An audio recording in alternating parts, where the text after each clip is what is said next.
শেষ যখন আপনার সঙ্গে কথা হয়েছিল তখন আপনাকে বলেছিলাম যে সল্টলেক টাউনশিপটা তৈরি হওয়ার আগে জায়গাটা কেমন ছিল, সেই জায়গার ইতিহাস সেসব আপনাকে বলবো। কিন্তু পরপর দুটো ভিডিও কলকাতার আশেপাশের জায়গা নিয়ে করতে ঠিক ইচ্ছে করছে না। আর তার উপর বৃষ্টি পড়ছে, কেমন একটা মেঘলা মেঘলা রোম্যান্টিক ওয়েদার, মনটা একটু কেমন বাইরে যাব করছে। তো চলুন আপনাকে তাহলে কলকাতার বাইরেই নিয়ে যাই, একটা জঙ্গলের ভেতরে নিয়ে যাই, এবং সেই জঙ্গলের ভেতরে রয়েছে একটা দুর্গ আর রয়েছে একটা রহস্য। ঠিক আছে, নমস্কার, আমার নাম হচ্ছে Deep and welcome to half pant history.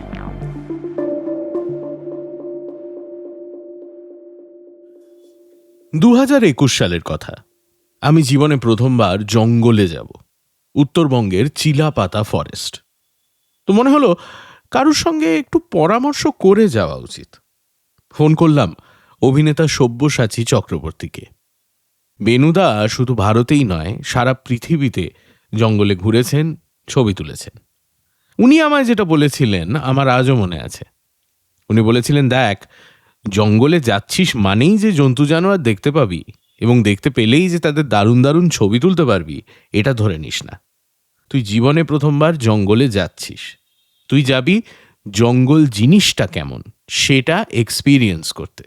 তুই সারা জীবন মানুষের তৈরি শহরে থেকেছিস, সেখান থেকে তুই এমন একটা জায়গায় যাচ্ছিস যেখানে মানুষের হাত পড়েনি। সেটা কেমন সেটাই উপভোগ করতে তুই যাচ্ছিস। নভেম্বর মাস, কনকনে ঠান্ডা, কুয়াশা। তার মধ্যে আমি একা ঢুকলাম চিলাপাতায়। চিলাপাতা ফরেস্টের একদিকে জলদাপাড়া, একদিকে বক্সা টাইগার রিজার্ভ। তার মাঝখানে এই মিনি জঙ্গল হচ্ছে যাকে বলে এলিফ্যান্ট করিডোর। জঙ্গলের কাছেই একটি জায়গায় মাচার ওপর খাওয়ার ব্যবস্থা। হু হু করে হাড় কাঁপানো হাওয়ার মধ্যে বসে ভাত, ডাল আর ডিমের কারি খেতে বেশ লাগছিল। তবে সব থেকে বেশি যে জিনিসটা আমার মনে আছে সেটা হলো নির্জনতা। আমি যেদিন গেছি সেদিন চিলাপাতায় আর কোনো ট্যুরিস্ট আসেনি। তার ফলে চারপাশে একটাও যাকে বলে ম্যানমেড সাউন্ড নেই। যা শব্দ শুনতে পাচ্ছি সবই প্রাকৃতিক। কিছু পাখি, কিছু পোকা, আর নদী দিয়ে কুলকুল শব্দ করে বয়ে যাওয়া জল। জানি না কেন শক্তি চট্টোপাধ্যায়ের কবিতার কথা মনে পড়ছিল। লাঞ্চ সেরে জঙ্গল সাফারির পালা।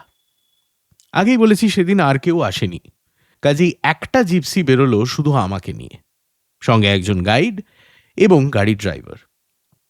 জিপসি বহু পুরনো, কিন্তু মেনটেনেন্স নিশ্চয়ই খুবই ভালো, কারণ এবড়ো খেবড়ো রাস্তায় একটু আধটু সাসপেনশনের আওয়াজ ছাড়া গাড়ির আর তেমন কোনো শব্দ নেই। সেটা ভালোই, কারণ বেনুদা যেটা বলেছিলেন, তুই এমন একটা জায়গায় যাচ্ছিস যেখানে মানুষের হাত পড়েনি। তেমন জায়গায় যদি আমি প্রবেশই করি একটা 156 ডেসিবেলের ঘ্যাড় ঘ্যাড় শব্দ করা ডিজেল ইঞ্জিনওয়ালা গাড়িতে চেপে, তাহলে আর জঙ্গল কেমন সেটা এক্সপিরিয়েন্স করা হবে না। জন্তু জানোয়ার যে খুব দেখতে পাবো তা মনেও করিনি। দেখেছিলাম একটা বাইসন আর ঝোপের মধ্যে লুকিয়ে থাকা একটা ময়ূর। তবে তাতে আমার দুঃখ ছিল না, কারণ চিলাপাতায় আমি ঢুকেছিলাম জানোয়ারের খোঁজে নয়, ইতিহাসের খোঁজে।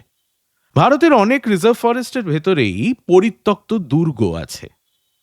চিলাপাতার কাছেই বক্সাতে আছে, রানথাম্বোরে আছে, আর এই মিনি জঙ্গলের মধ্যেও একটা আছে। এই ফোর্টকে সবাই বলে নল রাজার গড়। আমার গাইড আমায় বলেছিল যে সেই ফোর্টের সামনে গাড়ি দাঁড় করাবে, তবে আমি যেন গাড়ি থেকে নেমে খুব বেশি দূরে না চলে যাই। এটা বলে রাখি যে আপনি যদি আশা করে থাকেন যে জঙ্গলের মাঝখানে হঠাৎ করে দেখবেন সেই একেবারে চিতোরের দুর্গর মতো বিশাল বড় একটা কিছু রয়েছে, তাহলে খুবই ডিসঅ্যাপয়েন্টেড হবেন। যেটা দেখতে পাবেন সেটা হলো এইটা, দেওয়ালের মধ্যে একটা দরজা বা বলা ভালো একটা ফটক।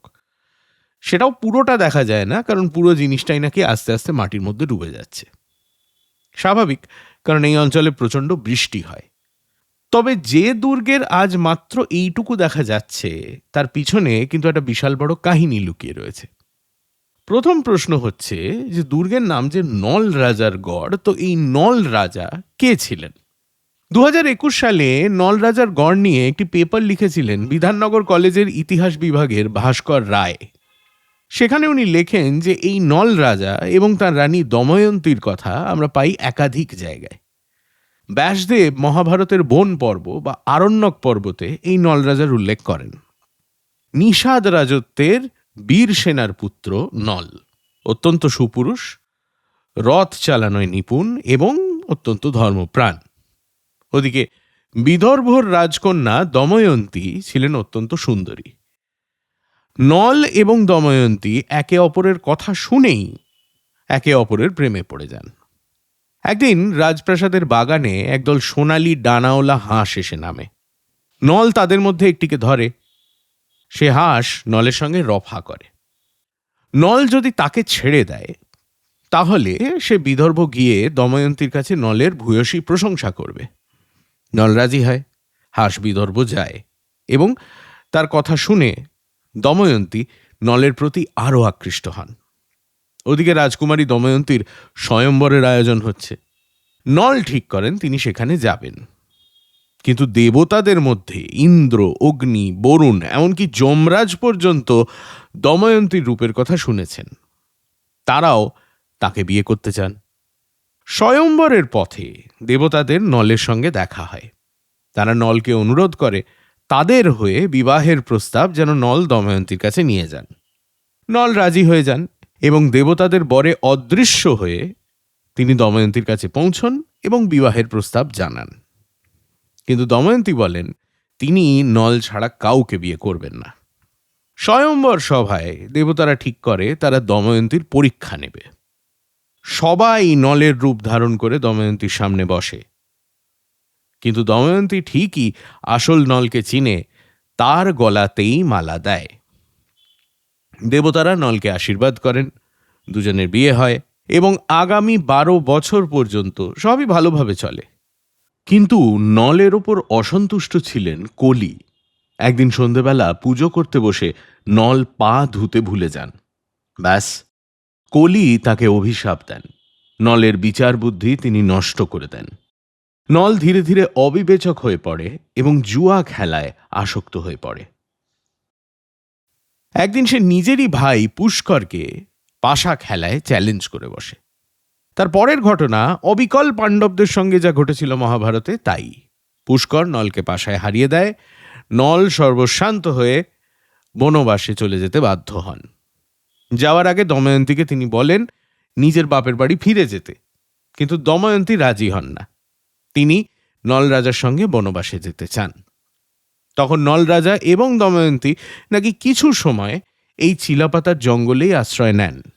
কিন্তু জঙ্গলে থাকতে থাকতে নল রাজা ঠিক করেন যে তিনি দময়ন্তীকে ছেড়ে চলে যাবেন। দময়ন্তী যখন ঘুমোচ্ছেন তখন নল রাজা তাকে জঙ্গলের মাঝখানে ছেড়ে চলে যান। দময়ন্তীকে খুঁজে পান তার পিতা এবং বিদর্ভ ফেরত নিয়ে যান। এদিকে জঙ্গলে একা ঘুরে বেড়াতে বেড়াতে নল রাজার দেখা হয় কার্কটক বলে এক সাপের সঙ্গে। একটি অগ্নিকুণ্ডের মধ্যে আটকে পড়েছিল কার্কটক এবং নল রাজা তাকে বাঁচান।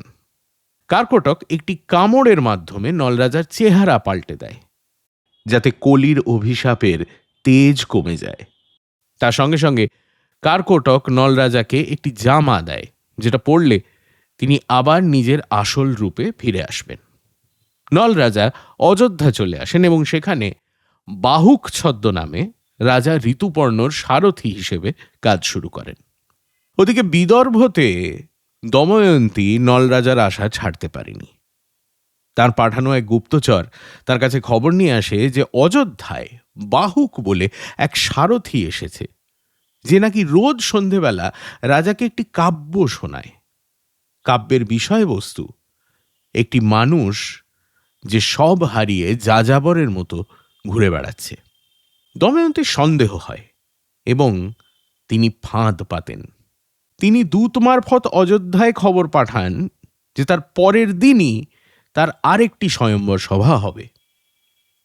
তিনি জানতেন যে এক রাতের মধ্যে রথ চালিয়ে অযোধ্যা থেকে বিদর্ভ আসার ক্ষমতা শুধু নলেরই আছে, এবং হয়ও তাই। রাজা ঋতুপর্ণ দময়ন্তীকে বিয়ে করার ইচ্ছে প্রকাশ করতে নল রাজা তাকে বিদর্ভ নিয়ে আসেন এক রাতের মধ্যে। দময়ন্তী তার গুপ্তচরকে বলে রেখেছিলেন বাহুকের ওপর নজর রাখতে। তখন তারা লক্ষ্য করে যে কোনো তোরণের মধ্যে দিয়ে যেতে হলে বাহুককে মাথা নিচু করতে হয় না, বরং তোরণ ওপরে উঠে যায়। আগুনে হাত দিলে বাহুকের হাত পুড়ে যায় না। এমন আরও কিছু কিছু লক্ষণ থেকে তাদের সন্দেহ হয় যে বাহুক আসলে ছদ্মবেশে নলরাজা। দময়ন্তী জানান যে তিনি বাহুকের হাতের রান্না খেতে ইচ্ছুক। নলরাজা নাকি খুব ভালো রান্না করতে পারতেন এবং তার রান্নায় একটি বিশেষ ধরনের স্বাদ হতো। বাহুকের করা রান্না খেয়ে দময়ন্তী নিশ্চিত হন যে এই তার হারিয়ে যাওয়া স্বামী। তখন তিনি তাদের 2 সন্তানকে বাহুকের কাছে পাঠান। এবার আর নিজেকে সামলাতে না পেরে বাহুক কেঁদে তাদের আলিঙ্গন করে। কার্কটকের দেওয়া জামা গায়ে দিয়ে নলরাজা নিজের আসল রূপ প্রকাশ করেন। দময়ন্তীর কাছে ক্ষমা চেয়ে তিনি বলেন তাকে জঙ্গলে তিনি ফেলে এসেছিলেন কারণ কলির অভিশাপে তার মতিভ্রম হয়েছিল। তারপরে গল্পে যেমন হয়, they lived happily ever after. এটাকে মহাভারতের একটা সাবপ্লট বলা যায়। তবে নলরাজাকে নিয়ে একটি গোটা মহাকাব্যই রচনা করেছিলেন শ্রীহর্ষ, যার নাম হচ্ছে নৈষাদ চরিত। তাছাড়াও সংস্কৃত ভাষায় একটি রান্নার বই আছে, পাক দর্পণম, যা নাকি এই নলরাজার লেখা। 11টি অধ্যায় সেই বইয়ে দেওয়া আছে ভাত, ডাল, মাংস, এমনকি নানান রকম পানীয়র রেসিপি পর্যন্ত। তবে এ তো গেল মহাকাব্যের কথা। পুরাতত্ত্ব কি বলছে নলরাজার গড়ের ব্যাপারে? প্রথমেই বলে রাখি যে আপনি স্ক্রিনে এখন যে ছবিটা দেখছেন সেটা সম্পূর্ণভাবে এআই এর কল্পনা দিয়ে তৈরি। তার কারণ আমি আগেই বলেছি, নলরাজার গড়ের বিশেষ কিছুই এখন আর দেখা যায় না। আমাদের উত্তরবঙ্গ কিন্তু পুরাতত্ত্ব গবেষণার দিক দিয়ে অনেকটাই উপেক্ষিত। নলরাজার গড়ের এখনো পর্যন্ত কোনো যাকে বলে ডিটেইল সার্ভে হয়নি। 1961 সালে এখানে প্রথম জরিপ করার চেষ্টা করে আর্কিওলজিক্যাল সার্ভে অফ ইন্ডিয়া, কিন্তু সে চেষ্টা সফল হয়নি। 1966-67 নাগাদ আবার এখানে আসে একটি দল, যাতে ছিলেন পিসি দাশগুপ্ত, ডিকে চক্রবর্তী এবং এসসি মুখার্জি। তাদের কাছ থেকে আমরা জানতে পারছি যে নলরাজার গড় আন্দাজ 1.2 স্কোয়ার কিলোমিটার এর একটি রেক্ট্যাঙ্গুলার প্লটের মধ্যে অবস্থিত। দুর্গের দেওয়াল তৈরি ইট এবং পাথর দিয়ে। দুর্গের 2টি খিলান রয়েছে। দেওয়ালের গায়ে একদিকে 15টি কুলুঙ্গির মতো জিনিস পাওয়া গেছিল। প্রত্যেকটি কুলুঙ্গির ওপরেই যেহেতু একটি করে চিমনি রয়েছে, পুরাতত্ত্ববিদ তারাপদ সাঁতরা বলেছেন যে এগুলো ছিল ফার্নেস, মানে চুল্লি। এবার এটা একদিকের দেওয়াল, অপর দিকের দেওয়ালে এরকম আরো 15টি কুলুঙ্গি রয়েছে। দুর্গের উত্তর পশ্চিম কোণে জল নিকাশির জন্য একটি অ্যাকুইডাক্ট রয়েছে। জরিপের সময় দুর্গে ব্যবহৃত ইটের মাপ নেওয়া হয় এবং পুরাতত্ত্ববিদদের ধারণা হয় যে এই দুর্গ একাধিক সময় আলাদা আলাদা সাম্রাজ্যের সেনা ব্যবহার করেছে, যাদের মধ্যে বাংলার সুলতানি আমলের সেনাও রয়েছে। পরেশচন্দ্র দাশগুপ্ত, যিনি এই জরিপের দলে ছিলেন, তিনি লিখছেন যে তার মতে এই দুর্গ তৈরি করা হয়েছিল গুপ্ত যুগে। দুর্গের মধ্যে বাংলার পাল আমলের ছাপও পাওয়া যায়। তবে দুর্গের দেওয়ালের ভেতরে কিন্তু কোনো স্ট্রাকচারের চিহ্ন পাওয়া যায়নি। দুর্গের দেওয়ালের বাইরে একটি মন্দিরের ধ্বংসাবশেষ অবশ্য পাওয়া যায়। মন্দিরের অলঙ্করণ শৈলী থেকে আন্দাজ করা হচ্ছে যে এই মন্দিরও গুপ্ত যুগেই তৈরি। এসব ছাড়াও চারপাশে জঙ্গলের মধ্যে ছড়িয়ে ছিটিয়ে রয়েছে বেশ কিছু টিলা, ঢিপি ইত্যাদি, যেগুলো খুঁড়লে হয়তো আরো জিনিস পাওয়া যেতে পারে। তাছাড়াও জঙ্গলের মধ্যে ছড়িয়ে রয়েছে জল নিকাশি ব্যবস্থার ধ্বংসাবশেষ। তবে দুঃখের বিষয়, এসব কিছুই আপনি এখন গেলে দেখতে পাবেন না। দেখতে পাবেন শুধুমাত্র দেওয়ালের এই অংশটুকু। কিন্তু এসব থেকে আমরা কি আন্দাজ করতে পারি? প্রথম আসা যাক গুপ্ত যুগের প্রসঙ্গে। সমুদ্রগুপ্তের সময় ভারতের উত্তর পূর্ব অঞ্চলের দিকে গুপ্ত সাম্রাজ্যের বিস্তার শুরু হয়। এলাহাবাদের অশোক স্তম্ভে 4th শতাব্দীর একটি শিলালিপি আমরা খুঁজে পাই। এটা সমুদ্রগুপ্তর মন্ত্রী হরিসেনের করানো। এই শিলালিপিতে লেখা আছে যে কামরূপ গুপ্ত সাম্রাজ্যের একটি প্রত্যন্ত রাজ্য। কামরূপ সাম্রাজ্য ছিল বর্তমানের আসাম এবং উত্তরবঙ্গের কিছু অংশ নিয়ে, আর বাংলা আর কামরূপের মধ্যে সীমানা মোটামুটিভাবে ছিল আজকের তিস্তা নদী। বিশেষজ্ঞদের মতে এই প্রত্যন্ত রাজ্য কথাটার মানে হচ্ছে কামরূপ গুপ্ত শাসনের সম্পূর্ণভাবে অধীন ছিল না। সেক্ষেত্রে দুই সাম্রাজ্যের সীমানায় এমন একটা দুর্গ তৈরি হওয়া খুব একটা আশ্চর্য কিছু নয়। আর পুরাকীর্তি বিশেষজ্ঞরা তো বলছেন, জঙ্গলের মধ্যে শুধু যে একটা দুর্গ চাপা পড়ে রয়েছে তাই নয়, তার সঙ্গে সঙ্গে রয়েছে গোটা একটা শহর, যেটা এই দুর্গকে ঘিরে গড়ে উঠেছিল। আমরা যদি তার বেশ কয়েক শতাব্দী পরে বাংলার সুলতানি আমলের কথা ভেবে দেখি, যখন গৌড়ের সিংহাসনে হোসেন শাহ, তখন এই অঞ্চলে ছিল খেন বংশের শাসন। সেই খেন বংশের শেষ শাসক ছিলেন নীলাম্বর। আর নীলাম্বরের যে কি দশা হয়েছিল সে কথা আমি আপনাকে আগে বলেছি গোসানিমারির গল্পে। খেন রাজারা যে মাঝে মাঝেই বাংলার সীমানা পেরিয়ে আক্রমণ করতেন তার প্রমাণ আছে। কাজেই সেই সময়ও সুলতানি বাহিনী এই দুর্গ ব্যবহার করবে বাংলার সীমান্ত রক্ষা করতে, সেটাও খুবই স্বাভাবিক। এই কারণেই নলরাজার গড়ের ভেতরে পাওয়া গেছে বারবার দুর্গকে মেরামত করার চিহ্ন। তার মধ্যে সবথেকে সাম্প্রতিক চিহ্ন সুলতানি আমলের।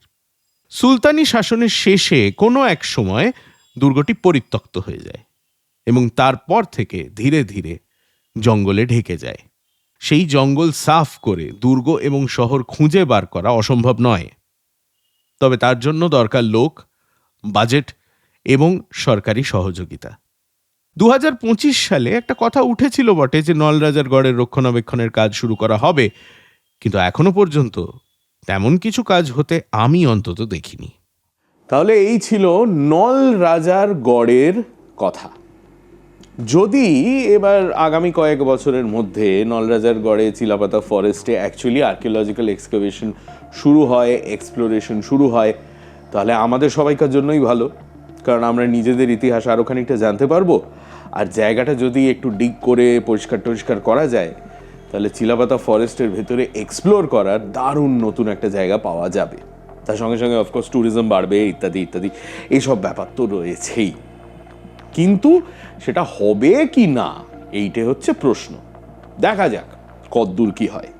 সামনের সপ্তাহে তাহলে আপনার সঙ্গে আরেকবার দেখা হবে, এবং সামনের সপ্তাহে আবার একটা ইন্টারেস্টিং এরকম রহস্যজনক গল্প আমি আপনার জন্য নিয়ে আসার চেষ্টা করব।